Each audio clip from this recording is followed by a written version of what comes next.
Hola everybody, welcome to a new video where I attempt to read Gideon the Ninth. I believe I got this as a gift. I mean, obviously I either got it as a gift or I bought it myself, but I think I got it as a gift. I have been wanting to read this for a really long time. It's like super queer necromancy, I think. I know nothing about the actual plot. I have heard a lot that it is buck wild and like makes no sense and you're very confused, but then it all kind of comes together. It is beloved by many and I'm very excited to see how I get on with it. I have been wanting to read more fantasy. I believe this is like very sciencey fantasy, maybe. Some people have put it under science fiction, some as fantasy, and regardless, I'm very excited to get to it. I do have to read it a little bit quickly because I only have 6 days on the audiobook for it. I will be listening to it and reading it physically at the same time. Hopefully that will increase my understanding of it all. But yeah, I will take you all along and see how I get on with this. I know.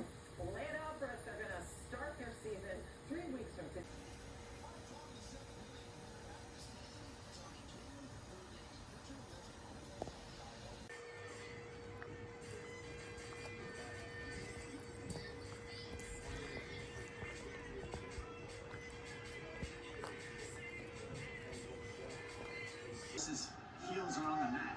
He's arching. That's a lot of energy, and it shows that you gotta have your legs and your arms in this. Hello everybody. Apologies if you can hear the AC in the background, but it's hot. I started reading the book and I am quite enjoying it. I'm getting on with it pretty well. The Gideon is hilarious. I think this book is pretty funny. I've like chuckled a couple times. I'm assuming it's going to be like the political mechanisms and things like that that are going to become complicated, or maybe their magic system. I'm not sure, but so far it kind of makes sense. Gideon is this woman, this kind of like fighter who was basically dropped off in the 9th planet when she was a baby. Her mother died upon like entry into the planet, and all she did when all that they were able to get out of her was just the words Gideon, the mom, before she died. So Gideon's been trying to basically escape this planet since she was a child. All of those efforts are thwarted and she kind of finds herself in a position to have to help the sort of heiress of this planet, or like the next person that's supposed to reign. It's a woman named Tarot, which I'm assuming is what the next or last book is going to be about, because it's called, I think, Harrow the Ninth, one of them in the series. But so far I'm quite enjoying it. I really like the banter between the two of them. I'm curious to see more of the queerness that's going to come into play. But yeah, so far I'm quite enjoying it.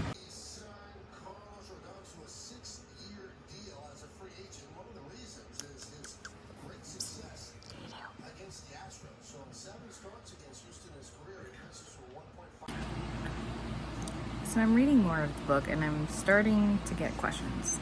Not necessarily that it doesn't make sense, but we're not giving a lot of like background information. So there are the 9 houses and we don't really get to know the relationship between them, how they came to be. There really isn't any history of the world.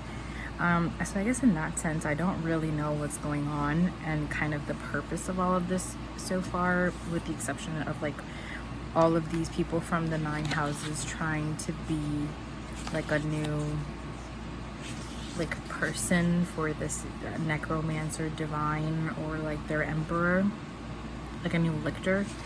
I don't even know exactly what a lictor is, but that just might be my lack of knowledge of the English language. But so like it says like the 2nd house is the emperor's strength. So is that like his army? And then the 3rd house is the mouth of the emperor. Is that like the communications team? The hope of the emperor, is that the religion? The heart of the emperor, don't know what that would be. The cheerleaders. The emperor's reason, are those like his scientists? The joy of the emperor, are those like artists and musicians? And then keeper of the tome is the 8th house. So is that like, what's the tome? So in that regard, you're kind of just thrust into this world and kind of have to find your way through it. So I don't know. I'm on 213 pages in. The relationship between our two main characters is becoming kind of more complex and interesting, which I quite like. And I do like the other characters as well. So far, like, everyone seems like an interesting character to read about. And I am curious to see where this all goes. So yeah, I'm quite enjoying the writing as well. I'm not really one to have the ability to rate writing so much, but I like it, for what it's worth.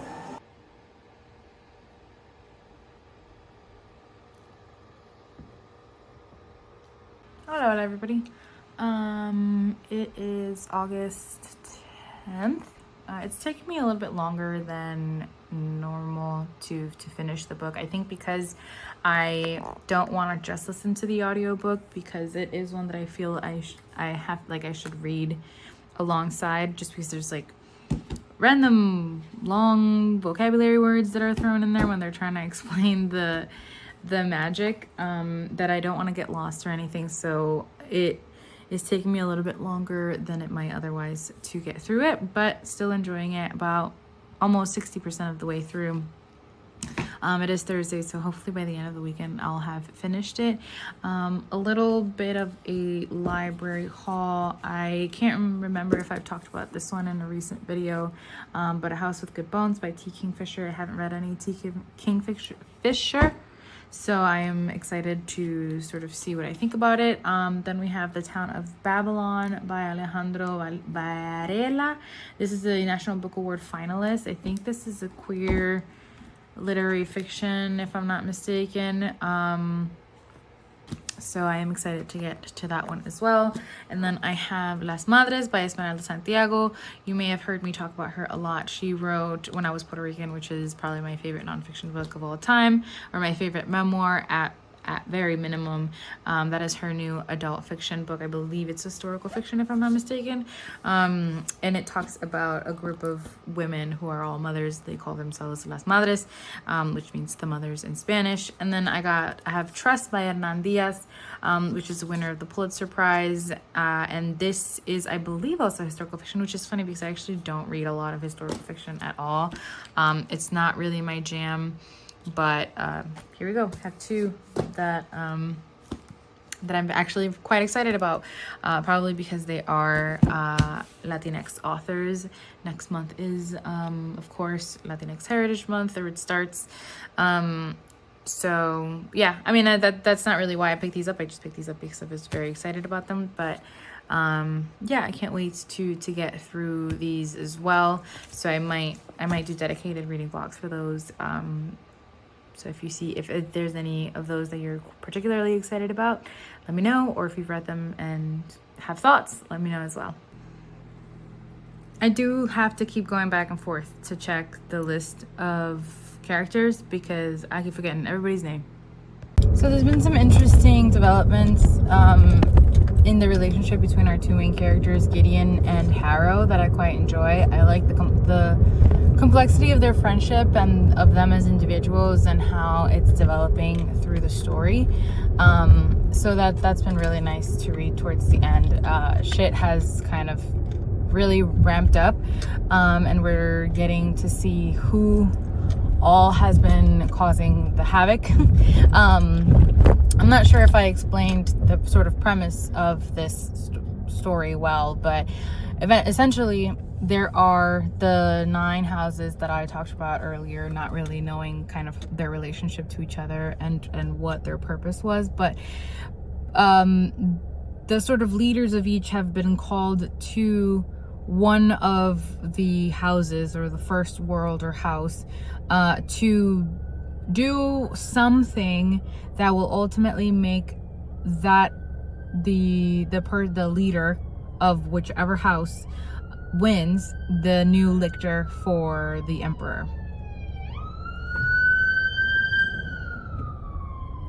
And so things have been going awry basically since they arrived.